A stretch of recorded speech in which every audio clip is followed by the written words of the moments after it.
Hello everyone! Welcome back to my channel. And if you're new here, welcome po sa aking channel. Thank you for subscribing, and if you haven't subscribed yet, please hit that subscribe button. And click nyo na rin po ang notification bell para hindi nyo po ma-miss out ang aking mga vlogs every week. So sa ating last vlog, nag-stop po tayo dun sa part na pag-disinfect lang at saka pinakita ko lang sa inyo kung ano yung laman ng aking grocery. So, today, papakita ko naman sa inyo kung paano ko siya ino-organize sa aking pantry at syempre dun sa aking ref. So, yung mga veggies, mas una namin siyang ni-ref na, tsaka syempre yung mga frozen food, ni-ref na namin kaagad yung mga yun kasi para mas maiwasan na magmasira sila. So, the next day na today, and ngayon pa lang tayo mag-aayos ng mga groceries sa ating pantry. Dahil talagang pagod na kami ni Daddy last time after mag-grocery at saka mag-disinfect dahil talagang ang dami nila na talagang dagdag trabaho at saka nakakapagod talaga yung pag-disinfect ng mga groceries. So, we decided na the next day na namin tong ayusin yung mga groceries sa pantry. Kasi hindi naman natin kailangan i-push yung sarili natin kapag sobrang pagod na talaga tayo. Kailangan pahalagahan din naman natin yung sarili natin, bigyan natin ng time yung sarili natin na mag-rest. So, yung mga trabaho natin, kung talagang hindi na natin kaya, makakapaghintay yan the next day. Bibigyan ko kayo ng before shot kung ano yung tsura ng pantry natin bago natin siya ayusin. Then, re-reveal ko siya sa inyo after naman natin siyang ayusin. So, samahan niyo ako today na mag-organize ng aking ref and pantry.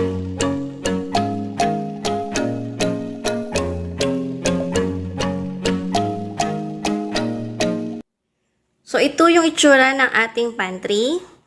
Tinanggal ko na yung mga baskets na paglalagyan ko ng mga grocery namin. Pupunasan ko rin tong mga shelves para malinis din siya dahil syempre nag-accumulate na rin alikabok yan. So, makikita nyo na dito, ayan yung mga canned goods at saka yung mga milk ng bata or kung ano man yung mga pagkain nila din, mga snacks. Halos wala nang laman yung side dito. Mga palaman na lang yung natira, yung mga spreads. And then, itong mga canned goods naman namin, marami naman din wala. Yung mas madalas namin ginagamit, like yung tuna. Pero yung the rest, medyo na dyan pa rin naman siya talaga dahil yan yung mga pang-emergency lang naman namin ng pagkain or yung mga times na tinatamad kaming magluto ni Daddy, either sobrang pagod na kami or busy kami sa ibang bagay. Kaya ito yung mga mabilisang food lang na niluluto namin. Pero as much as possible kasi hindi kami nagka-canned goods. Kaya makikita nyo na konti lang talaga yung stock. And then dun sa grocery ko last time, if you watch the grocery haul vlog, makikita nyo na konti lang din yung canned goods na binili ko. Kasi as much as possible talaga gusto namin is yung lutong bahay para din sa mga kids, syempre para mas healthier din. So itong mga to, pang emergency lang talaga siya. Kasi itong mga to tumatagal to for a lifetime. Kung hindi nyo po alam yung mga canned goods, kahit past the expiration date, tumatagal po siya, basta hindi po siya dented or hindi po siya nagbabulge. Kaya pwede po kayo mag-keep ng canned goods, lalo sa mga panahon na ganito, hindi natin alam minsan kung anong mangyayari, kung di tayo makakalabas ng bahay, sure tayo na may makakain yung pamilya natin. So, kaya lang meron kaming mga few na canned goods, para lang dun sa mga ganong panahon. So, ito yung matatagal yung expiration or it can last a lifetime if stored properly. So, nabasa ko po yun, ginugol ko. Pwede nyo din pong i-google na kapag yung mga canned goods nyo hindi naman dented or hindi nagbabulge, even past expiration date, pwede nyo pa rin po siyang i-consume. So, ayan po ulit ang ating pantry. So, tara na. Magsimulan tayo mag-organize. So, pakikita ko rin sa inyo yung mga baskets. Kung anong itsura niya ngayon at anong lagay niya. Itong mga to, maayos po yung mga laman nito, kaya hindi ko na siya kinuha. So, ito yung mga noodles na pangpansit, ganyan. Ayan, milk and mga cream. Ito na yung mga baskets natin. Ayan, ganyan na siya unorganized. At saka wala na siyang laman. So, pag pinakita ko sa inyo kanina sa pantry yan, makikita nyo na parang wala naman kasing, parang may laman pa rin yung pantry. Akala nyo punong-puno pa rin siya.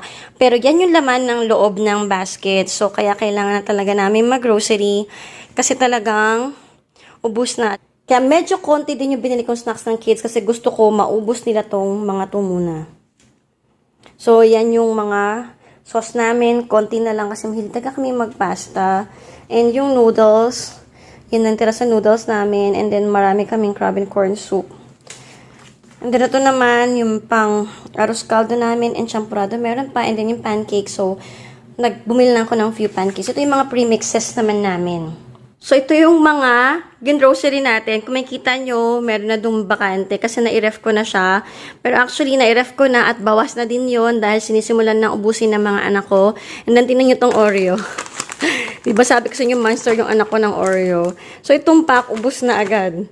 So, one day pa lang, and then bawas na rin yung malos natin. So, may mga nabawas na dito, kaya kailangan natin siyang i-organize dahil baka maubos na to ng mga anak ko bago ko pa ilagay.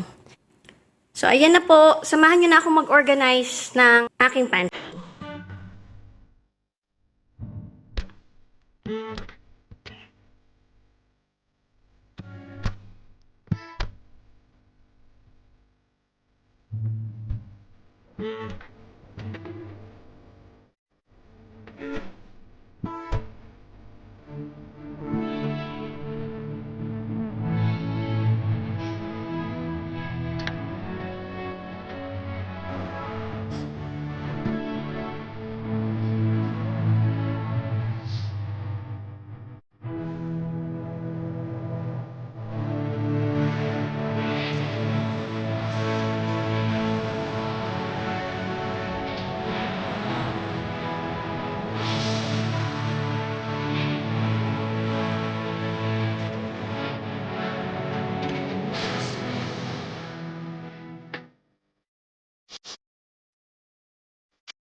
Do you want to know? Well, I've been thinking about you, and I think I have to listen because the sun is up, it's a beautiful day. My beginning will be as bright as the sun. Come, won't you come along? And it feels so bright, it's like luck is raining on me. Go and follow your heart, doesn't matter how far. There is so much love to give, something's telling me this time. Baby, baby, now I know. Baby, baby, gotta go. There is so much love to give.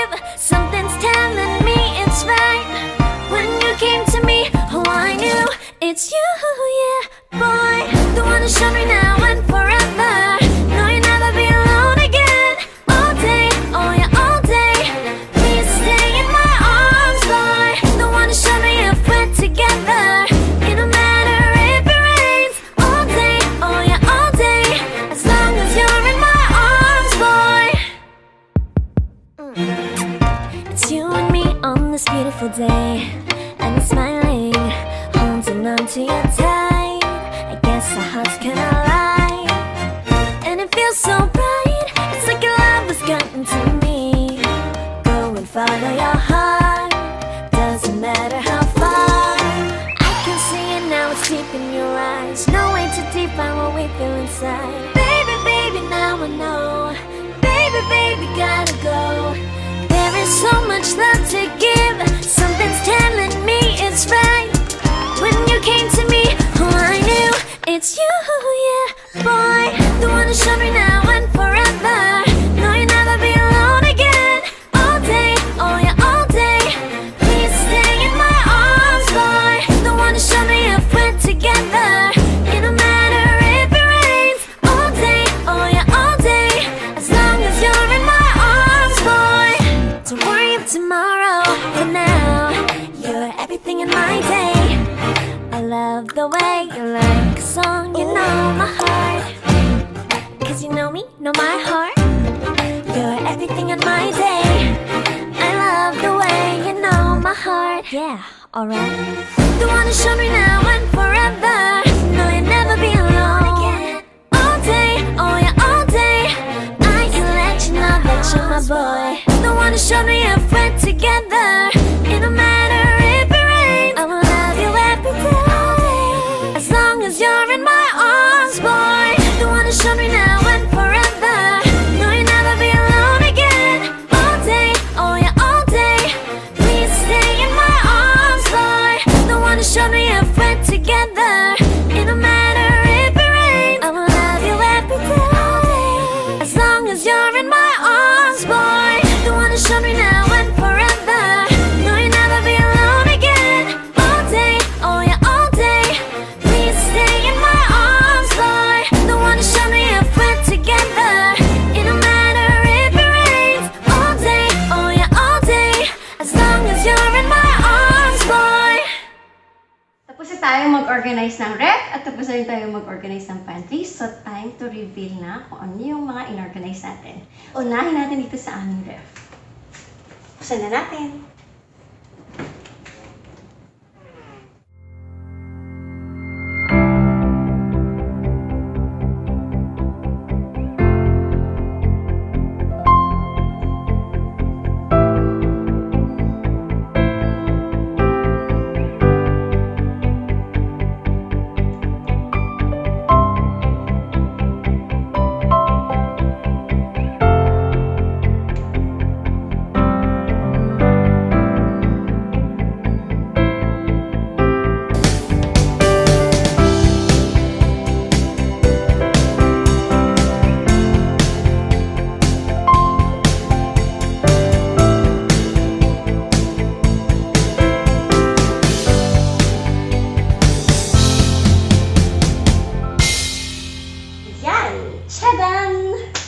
So, kung napanood nyo naman yung vlog ko about sa ref tour namin, ito rin lang naman siya. Gusto nyo malaman yung mas detalyadong way kung paano ako mag-organize ng ref, pwede nyo pong panoorin yung vlog ko about our ref tour and organization. So, ito na siya. Ito na yung egg natin. Ito na yung bread. Then, ito yung additional na organizer na nabili ko last pag-grocery ko. Dito ko nilagay yung milk, yung mga juice, no? Mga bata. And then kung makikita nyo, naku, ayan, bawas na yung mga drinks agad. And then this one, ito yung area para sa aming leftovers or sa mga veggies pa na hindi nakasya dito sa baba. And then since madami nga ako nabiling egg, ito, egg din ang laman nitong dalawang ito. And then this two, carrots siya. So, madami yung carrots ko dahil nga nag-juicing kami. So, at this time, yung mga carrots ko, kinip ko siya sa loob ng airtight container and then nakababad siya sa tubig para mas tumagay yung shelf life ng aking carrots. And then, ito pa ibang mga veggies natin. Andito yung kalabasa, yung eggplant, cabbage, and then yung mga banana ko. Kasi bukas ko pa ito gagawin or sa next day pa. And then, yung iba pa na pechay, Baguio beans, at saka string beans, at saka bell pepper. Dito silang lahat. Nakalagay sila sa mga organizers na ganito. So, in-arrange ko na yan yung pagkakapatong-patong niya based on sa ano yung una kong gagamitin based on our meal plan. So, ayan. Pinagpalit ko siya. Dati dito yung mga fruits ko. Ngayon, sa baba ko na nilagay yung fruits. Ito na ngayon yung mga fruits. So, ayan na siya. So, yung organizer sa pinakita ko din na isa pa sa inyo, ito na ngayon siya. Nilagay ko dito sa ilalim na drawer ng ref. So, mas maganda na siya. Hiwa-hiwalay na yung mga fruits natin. So, dito yung orange, yung lemon, yung apple. And then sa likod nun, doon ko naman nilagay yung cucumber. Kasi, pang-juice din naman namin ito. Yung ref ko, alarm na siya ng alarm. Kailangan bilisan natin. And then, nakapamili na rin kami ng mga meat yesterday. So, ito na ngayon yung mga meat namin. Ito yung mga ground pork. Nilagay ko siya sa mga lalagyan para pa magluto ko. Mas mabilis ko nang makukuha. And naka-portion na siya per meal na gagawin ko. Nasa likod niyan, yung malalaking plastic, nandun na yung baby back ribs at saka yung iba pang meat na binili ko. Yung pork din. Ayan, naka-portion na rin yan by luto. So, hindi ko na siya tinransfer kasi okay na yung plastic doon, nakadoble naman siya. And then this one, so nawala na yung ice cream na pinakita ko sa inyo last vlog. Isang araw pa lang, ubos na kaagad yun. And then ito naman, ito yung lechon kawali na napakuluan na ni Daddy. So yung other half, yung 1 kg, naluto na namin for our meal today. So itong isa naman, sinama niya ng pakuluan to para ipiprito na lang siya pag kailangan na namin. So ito na yung mga wrappers natin. Nandito yung veggies, yung ating broccoli, and then lahat ng klase ng wrapper. Pizza dough, dito naman sa gilid, yung mga, andito yung cheese sticks natin, yung ating kani, and then hot dog, bacon, so yan. And then dito sa baba, mga nuggets ko, and then yung mga fries. So dito, puro mga seafoods dito. Nandito naman sa ilalim, chicken. And then dyan din nakalagay yung mga tocino. So, ito na po yung ating ref tour. Ngayon, tingnan na natin kung ano yung inorganize ko sa aming pantry. Buksan na natin.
So, ito na yung ating pantry, guys. Taas na level.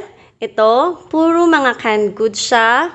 And then, sa baba naman, dito yung mga kid snacks and then yung mga spreads. And then, dito ko na rin nilagay yung noodles na natira pa, na hindi na kasya dun sa basket. And then, dito ko rin nilagay yung nori, yung cheese, at saka itong spread na sa bata din. And then, dito rin nakalagay yung mga milk nila na hindi ko pa nilalagay sa ref kasi meron pang laman yung ref. So, ito yung mga stocks pa ng milk. So, nandito rin yung mga snacks na may mga sari-sariling packaging or cans or cartons. So, dyan ko siya nilalagay. So, ito mga cereals nila to. Nandito sa taas, Ayan, nakita nyo naman kung ano lang yung mga stocks namin ng canned goods. So, yan lang siya palagi. Hindi kami masyado talagang mahilig bumili ng kung ano-anong canned goods. And then, ito, dito ko nilalagay naman yung mga open ko na noodles. Pag may natitira, dyan ko siya nilalagay. Ito yung basket area natin. So, dito sa baba, nakita nyo, puro kids snacks. So, dyan ko in-arrange yung kids snacks. So, pinakita ko na siya kanina dun sa ating clip nung natapos siya. So, ayan lang naman siya. Mostly mga biscuits na dito. And then, dito yung mga junk foods nila, kung anong chichirya. And then, ito pa yung iba pang mga snacks. So, sa taas, ito yung noodles na pangpansit. And then, ito yung mga sauce namin for pasta. So, ayan na yun. Yung spaghetti, pesto, and bechamel sauce. And ito naman, puro mga unopened na pasta. And then here, yung aming mga instant noodles. Yan. And then, ito yung mga breakfast food naman namin. Yung pancake, arroz caldo, champurrado, and then nandito ko na nilagay yung powdered milk na ginagamit namin for champurrado. And yung last one is yung box ng mga premixes namin. Nandito naman sa baba yung mga oil, condiments, mga sauce na extra pa namin. So, dito yung ketchup, andito yung lahat ng klase ng oil, olive oil, coconut oil, tsaka andito pa yung extra suka. So, yan, iba't ibang mga condiments at kung ano-anong sauce. And, yung mga fresh produce, yung potato at saka onion. And then, garlic. And then, dito nakatago yung mga junk food pa. Ito. So, lahat, tsaka yung extra panilahan, so, tsaka fudgy bar. Ito kung mga tinapon ko para mas hindi na mapansin yan. And then, actually, mga bata naman, hindi sila basta-basta kumukuha ng junk food. Nagpapaalam pa rin naman sila kung pwede na silang mag-junk food or hindi. That's it for today, guys. Thank you so much for watching. Sana po ay na-enjoy ninyo ang ating ref and pantry organization. And syempre, yung ating munting tour na rin sa ating pantry and ref. Please comment down below or mag-suggest po kayo kung ano pa po yung mga gusto nyong i-vlog ko. So, dito ko na po i-end yung aking vlog. See you in my next video. Bye! Thank you again for watching.